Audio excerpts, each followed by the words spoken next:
Yo guys, what's going on? Lucky here, and at first I hope you all had an amazing Christmas and I wish you all the best for 2017. So with that out of the way, now let's focus our attention to GoldMalac, because he's playing the Object 907 on Highway. And now I can understand that some of you guys might think, huh? What the heck is an Object 907? I've never seen that tank in the Soviet tech tree. And you guys are absolutely right, because the Object 907 isn't like an ordinary tier 10 Soviet medium, such as the Object 140, the Object 430 and the T-62A. This thing is actually a clan wars reward tank, so that means that only a handful of players actually have access to this vehicle. And GoldMalac actually happened to be one of those few players. So what's the Object 907 like? Well... oh boy, here we go. Alright guys, hold on.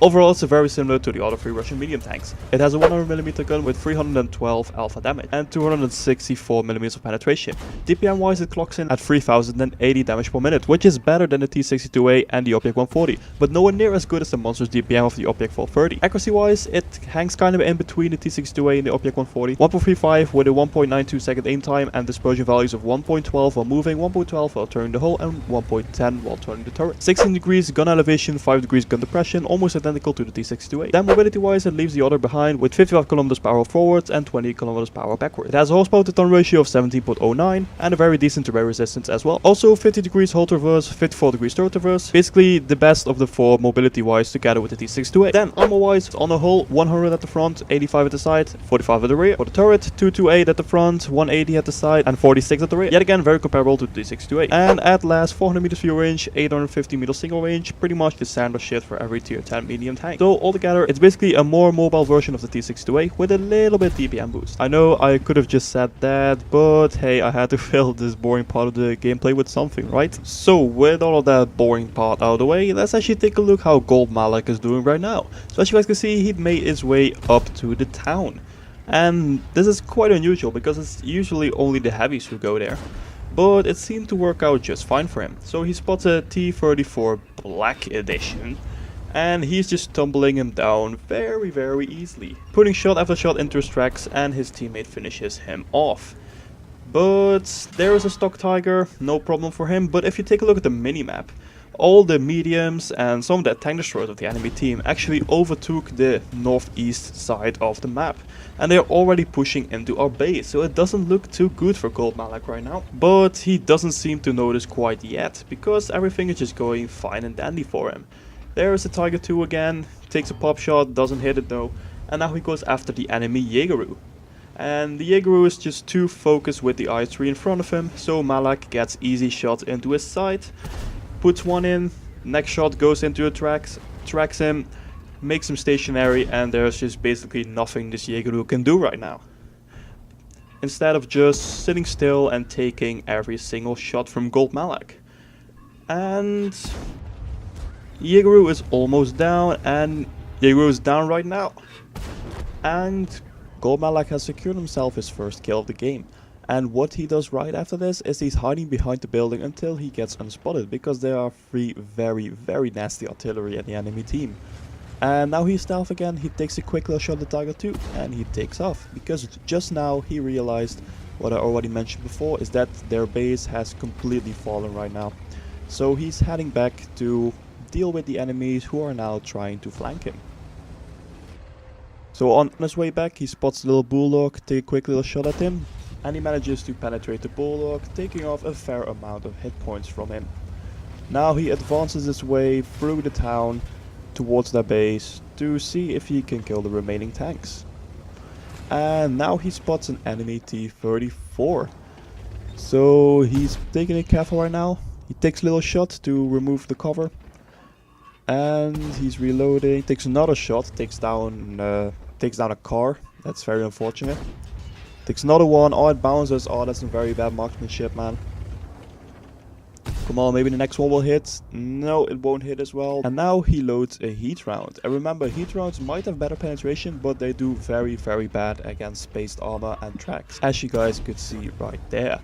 But luckily the next heat round manages to penetrate its target. Now he lost vision on the T-34, so he drives forwards to knock off the little wall to spot them again. Takes another shot at the T-34, he doesn't penetrate him again. He is really having a hard time killing the T-34. So now the next shot finally does some damage to him. Thank God. Now he's aiming for another one. Takes a shot. Oh, he misses his shot again. Oh, damn. He's wasting so much ammo right now. Can he hit him now?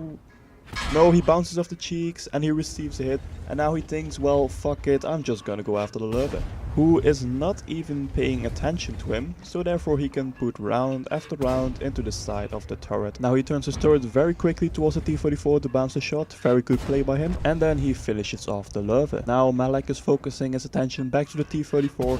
He puts in a great round. And now the T-34 is only a one shot for him. Can he manage to finish him off? Yes, he can. He finally kills the T-34 after I think he bounced like 10 rounds on him. That's crazy, man. He really had a struggle killing him. Hopefully it won't screw him over at the end of the game. So now these guys are dead. GoldMalac is heading back to the more dense part of the city because he is getting surrounded. And since he's the only one left against 1, 2, 3, 4, 5, 6, 7 enemy tanks, he has to be really careful. So there he spots the Batchat, take a quick little snapshot and he hits it. What an amazing shot, taking out that very dangerous French autoloader. Now he goes after the Tiger 2, which we have seen before. And there he goes around the corner and finishes off that stock Tiger 2. No problem for him.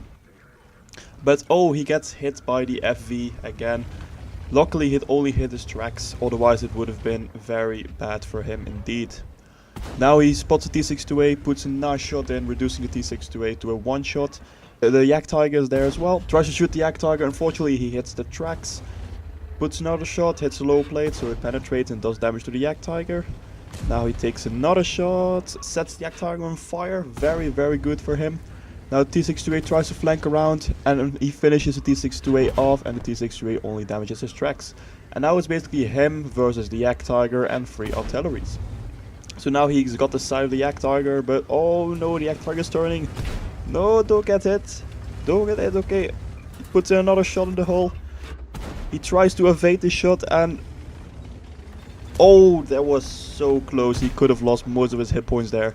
But luckily for GoldMalac, he finishes off the Yak Tiger. And now it's only him against 3 enemy artilleries. But for now he stands still behind the building until he gets unspotted, because now the artillery knows where he is.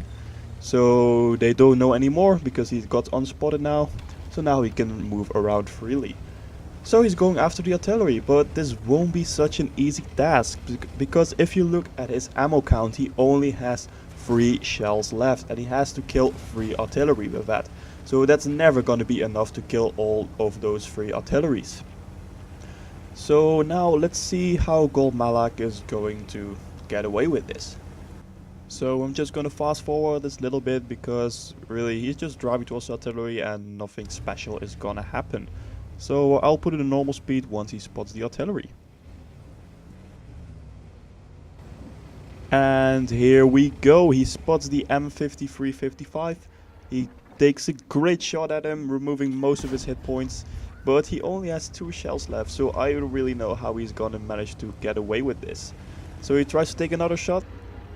He gets hit by the FV, but he finishes off the M54.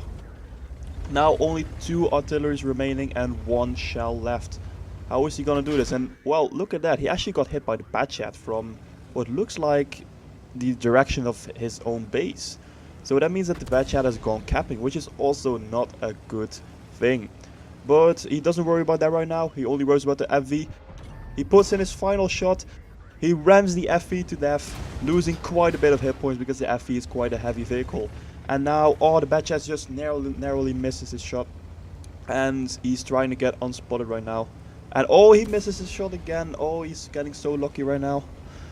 And it looks like the heat has calmed down right now because he got unspotted.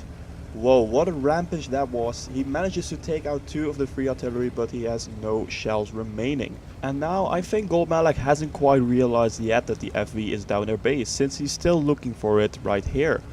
But when the cap siren goes off, he obviously knows enough, and he knows that the bad chat is capping. So he speeds back to the base in the hope to maybe luckily ram kill the bad chat. And now this part I'm gonna fast forward as well, because it's gonna take pretty long to drive from this side all the way to the other side of the map. And I'll be back to you guys when he gets there.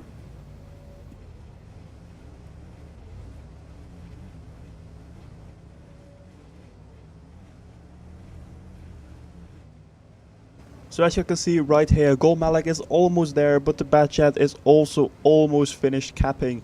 Will he able to enter the cap circle just in time? Oh, just a few seconds left. He spots the bad chat. He has no ammo to shoot him. And oh no, the bad chat has already captured the base. He tries to ram him, but unfortunately it wasn't enough. Oh god, what a heartbreak. This must have been so sour for GoldMalac. He could have had the most amazing carry of his game and the most biggest Colabanos medal that I have ever seen. But, oh well, at least he did a very good job at standing alone against 7 enemies. He almost manages to kill them all, so this is quite an accomplishment. So now without further ado, let's take a quick look at the post-game stat. So, oh boy, what an intense game that was. Unfortunately, he did manage to lose it. I feel so bad for him. But let's take a look. He got a few medals. He got a Bruiser medal for setting the Yak Tiger on fire. He got a Duelist medal, a Fire for Effect medal. He got a Top Gun for the 6 kills. He got, of course, a High Caliber for the massive 10,055 damage that he did. And he also got a Rally Walters for the 9 kills he got. Also, he did got his Mastery, although he didn't win, which is still quite sad. And he got 980 base experience. Let's see at the financial stats. Yeah, that doesn't look too good. He fired a lot of heat rounds because, well, actually he had to, because he fired every round he had. So yeah, therefore he lost almost 50k. And he got in total 2,421 experience with all the bonuses combined. So yeah, at least he got still quite a good game, but it would have been so much cooler if he managed to win it as well. But hey, you can't have it all, right? So anyways, GoldMalac, thank you so much for sending me this replay. I thoroughly enjoyed it, and I hope you'll get over the heartbreak pretty soon, buddy. So if you're watching this and you think like, damn, I also have a very good replay that I want to share, well, you can do so by just simply checking the description down below. There I have everything explained on how you can send me your replay. So guys, that was pretty much it for today. Thank you all so much for watching. I'm gonna go off and blast some shit away with some awesome fireworks while enjoying some champagne, and I will see you all in 2017. Take care and peace out.